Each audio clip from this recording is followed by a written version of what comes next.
nderueshëm, i përshëndes gjithë bashkëdhetarët tonë që tani janë sot këtu prezent me ne.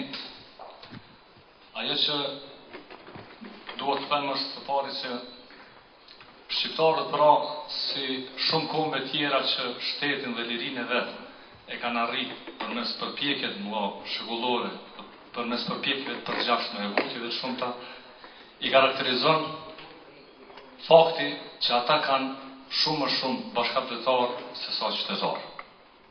Pra, ne kemi shumë më shumë pjesa e kombit është shumë më e madhe ajo që gjendet jashtë territoreve të banuara me shqiptarë se sa qytetarë të cilët jetojnë brenda këtyre territoreve.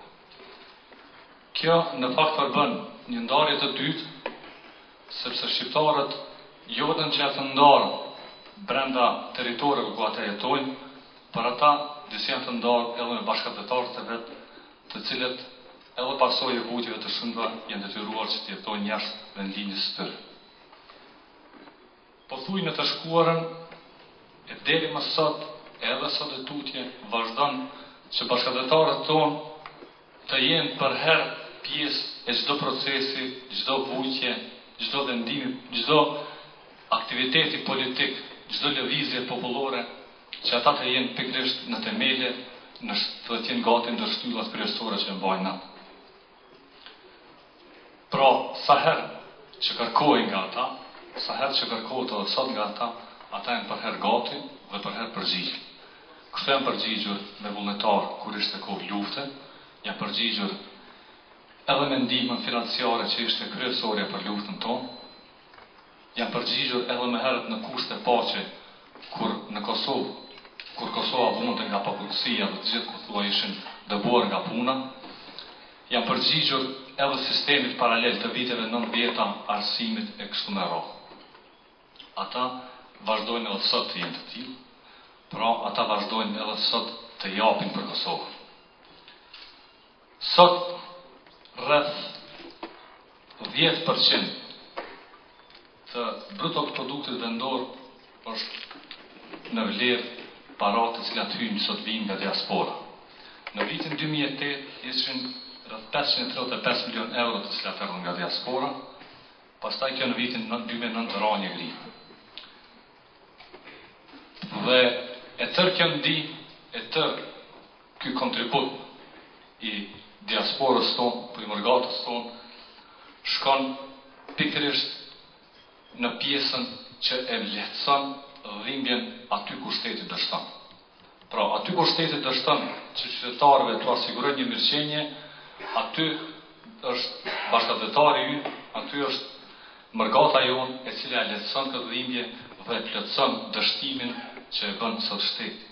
50% nga të ardhurat që vijnë nga diaspora përdoren për konsum. 18% përdoren për ndërtim dhe riparim shtëpish, 17% përdoren për qëllime shëndetësore, 15% për arsim dhe vetëm 3% për investime në biznes. Ky kapacitet financiar te ne vije vetëm për të plotësuar vuajtjet, për të plotësuar atë që do të mund të plotësohej nga një shtet i organizuar mirë. Nëse diku në një universitet të Evropës para përfundimit e kemi një student shqiptar i cili ka të gjitha notat 8 larta, atëherë do duhej që organizimi të kujdeset për të që ai një shqiptar tjetër diku në për institucionet e atij vendi të siguronte një vend pune dhe kështu shqiptarët duke ndihmuar njëri tjetrin të jenë sa më prezent dhe sa më suksesshëm në institucionet dhe në vendet në shoqëritë ku ata jetojnë, dhe rrjedhimisht kështu ata do të krijojnë një diasporë të fortë, një mërgat të fortë e cila do të ishte ndihmë shumë më e madhe për Kosovën se sa ndihma e cila do të vinte tek ne përmes një pjesë të hollave që ata ndajnë nga buka e tyre.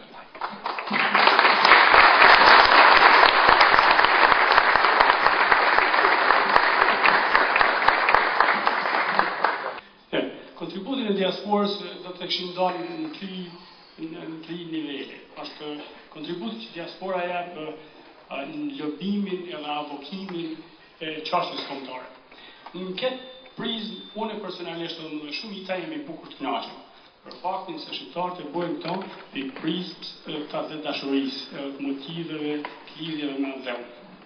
Ky lobimi në Amerikë që është edhe në këtë kontekst do të flas më shumë për Amerikën që mendoj unë që ndodh në Amerikë.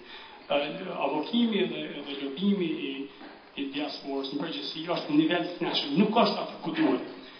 Ky është një proces shumë i gjatë. Unë tani herë them avokimi për çastin e Kosovës fillon me vajzën time 7 vjeç që do mi kallëzu këtë shkollë se nën Tereza apo shqiptare.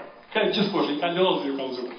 Edhe deri te Qimxhema që ka dhënë miliona dollar për çastin e Kosovës. Avokimi do të ndodh për dashurinë ndaj dheut, lobimi thash në Amerikë është shumë i vogël. Është individualisht nuk ka asnjë lloj organizimi prej strukturave vendore ose diasporës drejt lobimit. Është kontributi intelektual edhe profesional. Në kontributi intelektual edhe profesional na nuk mundem me dhënë atë kontribut. Pse na bllokohem prej vendorëve.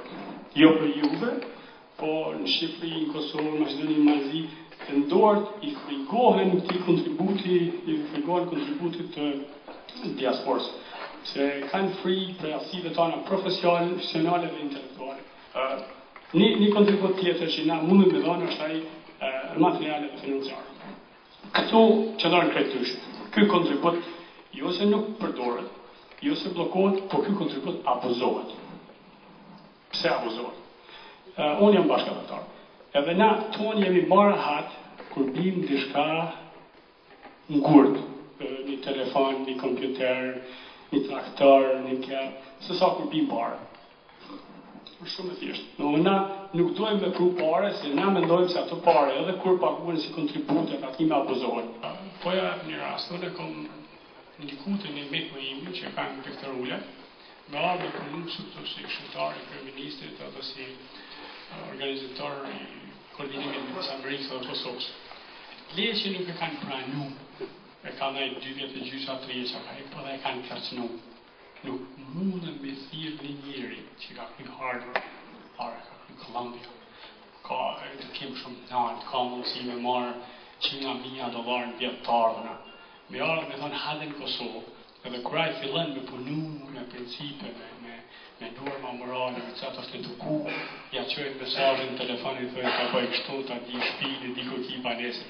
Pa u nalë që kjo, pa u kap kriminell të ndaj, që i qojnë mesazhin në telefon, i qojnë langajt, e shtin e kriminell në organizim shoqëror, unë nuk kam zemër me thonë dikuj që është i dëkum nivel, ka vlera morale, hajde për në.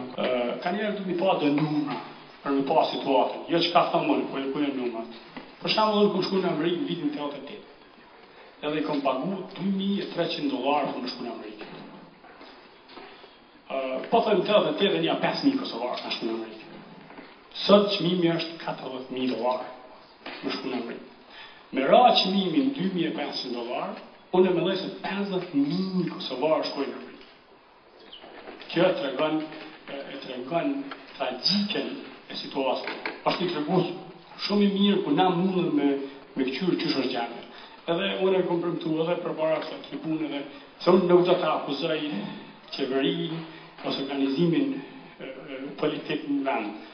Pse nuk do të akuzoj qeverinë dhe organizimin politik në vend? Se mu ndoket me akuzu qeverinë në Amerikë anglisht thojnë, po mundon ai përkthy inshallah dhe banal, thojnë like beating a dead horse. Sukur mi rre një kali të qoftë. E sa dusha se ne tjerë. Qoftë. Që që